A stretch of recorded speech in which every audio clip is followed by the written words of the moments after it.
A post-mortem examination is scheduled for 1 o'clock tomorrow afternoon in Belize City for Porfilia Rodriguez, also known as Vanessa Champagne Paris. The transgender resided in Independence Village, Stan Creek District and was at home when she began complaining of stomach pains last week. Love News understands that her father had taken her to the Southern Regional Hospital where she died. Officer commanding Independence Village, Assistant Superintendent of Police Raymond Reyes, spoke to Love News. We cannot say what actually killed the person. What happened is that apparently he started to feel bad Thursday evening or Thursday afternoon after he arrived from Bangriga.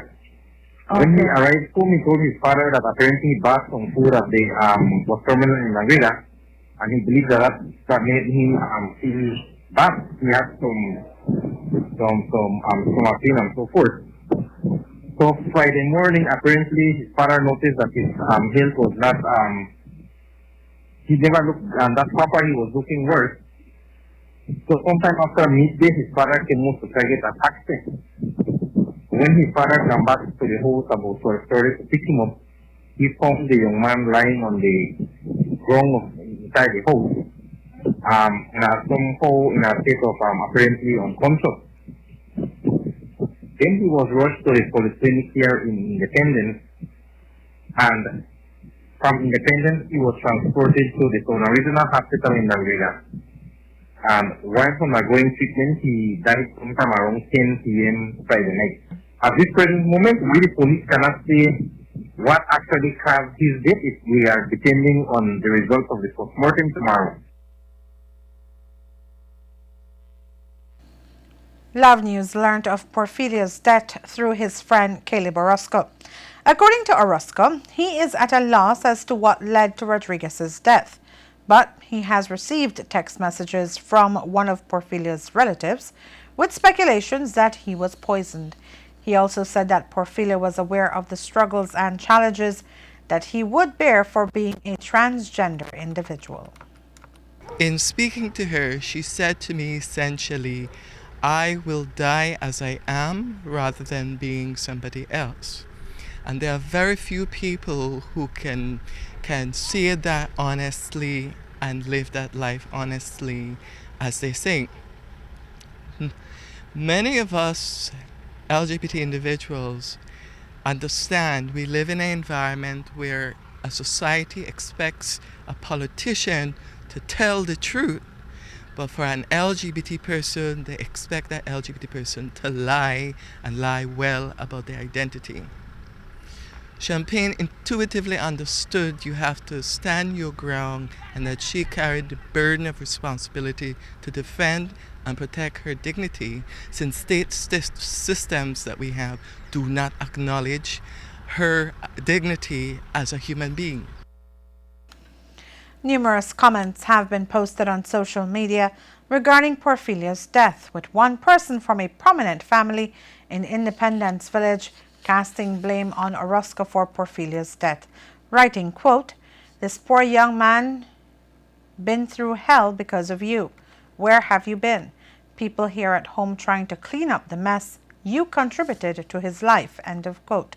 Orozco refused to take blame, saying that the rejection and violence experienced from outsiders and even family members are the elements to blame for Porfilia's struggles. For those few individuals who want to blame, they are free to blame, but they are also responsible by their inaction, omission, and indifference in watching violence happen, in watching the value of respect eroded and doing nothing about it. Sometimes Champagne would simply walk the street late at night for no other reason other than to clear her head. One of the things I learned about her is that in order to survive, she had to deal with people of extreme religious thinking in order to survive, and she was humble to that effect. But she also reminded me how parts of her family were also violent to her, either psychologically or physically, and she had to navigate her way through that. For me, Champagne was a symbol of what the state has refused to do, and that is acknowledge the fundamental rights and the dignity of their own citizens. Champagne was brave enough to be herself, brave enough to live this long, and I said to her once, if you make it in Belize City past 6 months, you may make it to a year. If you make it past a year, you may live long enough. For me, Champagne, as I knew her for several weeks, never had peace. And it is my hope that in death she will have the peace that she could not have in life. In speaking with ASP Reyes in Independence Village, Love News asked whether there had been complaints of harassment made in that jurisdiction by Porfirio. Well, we cannot say what actually killed the person, What happened is that apparently he started to feel bad Thursday evening or Thursday.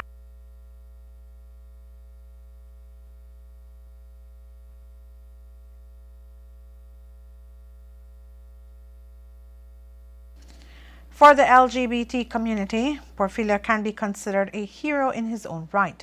And with that, Orozco says there have been desires expressed to celebrate his life and what he stood for. I know for her, she loved the idea of celebrating her identity. And it's funny you ask, because I was talking to a couple of people who want to go to the funeral, who want to organize themselves as LGBT individual, rainbow flag, and so on. What we don't know, for example, is whether the family would take issue with our presence. And what we don't know is whether the father in particular would take issue, and we would not seek to disrupt her funeral processes. But I'm sure as an alternative we can organize and do our own little private event to celebrate the one fact that she was able to be strong even when she had nothing, and that she valued her dignity even if nobody else valued it for her. Porfirio, or Champagne Paris as he preferred to be called, had made it in the news on several occasions where she appeared in the Belize City Magistrates Court for a charge of aggravated assault against Golda Orozco. She was also in the news as a victim of harassment and assault when she came out public as Vanessa Champagne Paris. Reports were made of her being ridiculed and abused by several members of the public as well as law enforcement officers. Love News will keep following this story.